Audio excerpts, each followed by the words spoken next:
राष्ट्रप्रवाह Vidarbha news में आप सभी का स्वागत है। मैं मनन व्यास और आज की देखते हैं ताजा खबर।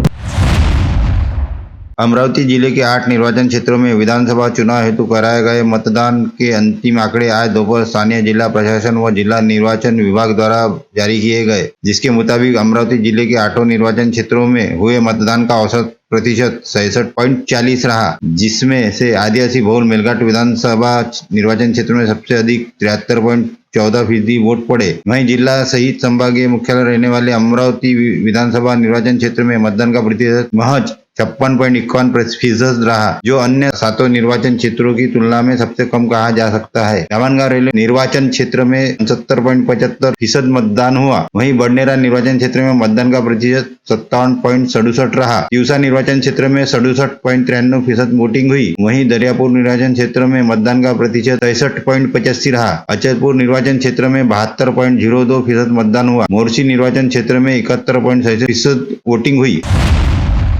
मतदान प्रतिशत में बढ़ोतरी के पीछे लाडली बहन योजना होने का मत राज्य के उप मुख्यमंत्री देवेंद्र फडणवीस ने नागपुर में व्यक्त किया।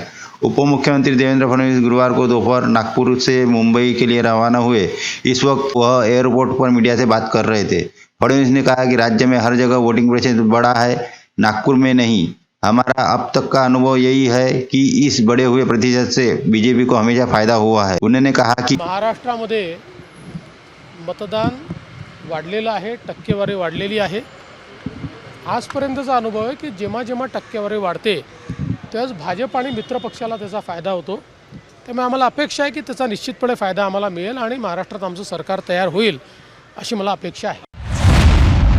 एक युवक की जान पहचान इंस्टाग्राम से उमरेड की एक युवती से हुई। वह उसे घुमाने के बहाने जंगल में ले गया और उसके साथ दुष्कर्म किया। प्रेमी की इस हरकत से प्रेमिका सदमे में आ गई। उसने अपने प्रेमी को थाने में शिकायत दर्ज कराने की धमकी दी, इसलिए उसने अपनी प्रेमिका की गला दबाकर हत्या कर दी। पुलिस ने आरोपी को गिरफ्तार कर लिया है और उसने पुलिस के सामने कबूल कर लिया है कि रेप का केस दर्ज होने के डर से उसने अपनी गर्लफ्रेंड की हत्या कर दी। आरोपी युवक का नाम लोकेश जुगना के अड़ियाल निवासी बताया गया है।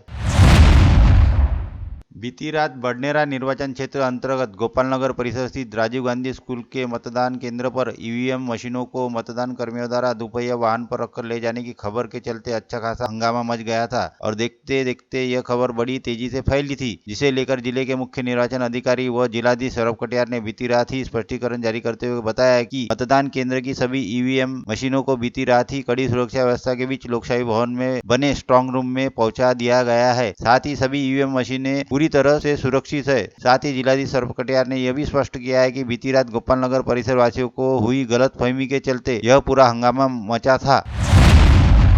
पिछले चुनाव से 5 से 6 वेटिंग प्रतिशत बढ़ने से महायुति और महाविकास आघाड़ी के कार्यकर्ताओं की धड़कनें बढ़ गई है। 5 साल पहले अमरावती जिले में 60.57% वेटिंग हुई थी। इस बार मतदान का आंकड़ा 65.57% तक पहुंच गया। मतदान का बड़ा प्रतिशत सत्ताधारी दल के लिए परेशानी का सबब माना जा रहा है। यह उत्सुकता है कि चुनाव परिणाम पर इसका क्या असर पड़ेगा। इस चुनाव में सोयाबीन और कपास की गिरती कीमतें, पार्टियों का टूटना मतदारों द्वारा व्यक्त किया गया गुस्सा, लाड़की बहन योजना, वोट जिहाद कटेंगे तो बढ़ेंगे जैसे नारों के जरिए बीजेपी की धार्मिक ध्रुवीकरण की कोशिश दिखी। आखिर दौर में लक्ष्मी दर्शन भी चर्चा में आए। जिले के 8 विधानसभा क्षेत्रों में महाविकास आघाड़ी और महायुति के बीच कड़ी प्रतिस्पर्धा देखने को मिली। अनुमान है कि महायुति और महाविकास आघाड़ी के अमरावती, बडनेरा, दरियापुर में बगावत का नतीजों पर बड़ा असर पड़ेगा। इस चुनाव में दलित, मुस्लिम और कुणबी डीएम के तत्व निर्णायक था। यह बात महाविकास आघाड़ी के लिए फायदेमंद होने की तस्वीरें हैं। जिले में कपास और सोयाबीन किसान बड़ी संख्या में है। इस साल सीजन की शुरुआत से ही सोयाबीन की कीमतों पर गिरावट आई थी। सरकार ने खाद्य तेल पर आयात शुल्क बढ़ाकर राहत देने की कोशिश की थी, लेकिन इससे सोयाबीन की कीमतें नहीं बढ़ी बल्कि खाद्य तेल में कीमतें बढ़ गई है। इससे किसानों और आम लोगों में काफी नाराजगी व्यक्त की गई। हालांकि महायुति को उम्मीद है कि लाड़की बहन योजना को समर्थन मिलेगा, क्योंकि यह योजना लोकसभा चुनाव में बड़ी हार के बाद लागू की गई थी। इसलिए लाभार्थी महिलाओं के बीच यह चर्चा थी कि यह योजना राजनीतिक लाभ के लिए लाई गई है। यह जानने की भी उत्सुकता है कि मतदाता इस बात से कितने नाराज थे कि उन्हें इस दिवाली में कम कीमत पर सोयाबीन बेचना पड़ा और महंगा खाद्य तेल खरीदना पड़ा। लोकसभा चुनाव हिंदुत्व के मुद्दे पर हुआ। बीजेपी के नवनीत राणा को हार का सामना करना पड़ा, लेकिन इससे बदले की राजनीति भड़क उठी। नवनीत राणा और उनके पति रवि राणा ने अमरावती के दरियापुर में महायुति उम्मीदवारों के खिलाफ खुलेआम प्रचार किया। इसका कितना असर हुआ यह भी चर्चा का विषय बन गया है। 38 अमरावती विधानसभा क्षेत्र का चुनाव बड़े उत्साह एवं शांतिपूर्वक माहौल में संपन्न हुआ। सभी मतदाता, सरकारी एजेंसियों, पुलिस, लोकतंत्र के लोकसभा में सहभागी प्रशासन एवं सभी साथियों का सुलभा खोड़के ने आभार माना। अमरावती विधानसभा क्षेत्र के चुनाव में उम्मीदवार के तौर पर खड़े होने के दौरान महायुति के घटक दलों और सभी सहयोगियों ने पिछले 1 महीने से प्रचार में अथक मेहनत की है। इसमें सर्वसमावेशी जनता का समर्थन, विश्वास और आशीर्वाद प्राप्त हुआ।